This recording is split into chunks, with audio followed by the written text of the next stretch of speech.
ನನ್ನ ಹೆಸರು ನಿಧಿ. ನಾನು 4ನೇ ತರಗತಿ.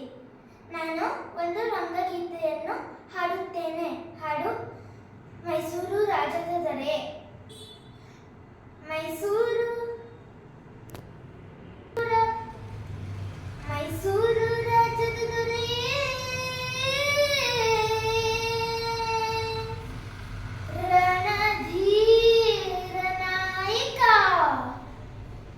ನಿನ್ನಂತೂ ಯಾರೋ ಇಲ್ವಲ್ಲೋ ಲೋಕದ ಮ್ಯಾಲೆ, ನಿನ್ನಂತೂ ಯಾರೂ ಇಲ್ವಲ್ಲೋ ಲೋಕದ ಮ್ಯಾಲೆ. ಮೈಸೂರು ರಾಜ್ಯದ ದೊರೆ ರಣಧೀರ ನಾಯಕನೇ, ಮೈಸೂರು ರಾಜ್ಯದ ದೊರೆ ರಣಧೀರ ನಾಯಕನೇ, ನಿನ್ನಂತವ್ರು ಯಾರು ಇಲ್ವಲ್ಲೋ ಲೋಕದ ಮೇಲೆ, ನಿನ್ನಂತವ್ರು ಯಾರು ಇಲ್ವಲ್ಲೋ ಲೋಕದ ಮೇಲೆ. ಹಿಂದೆ 200 ದಂಡು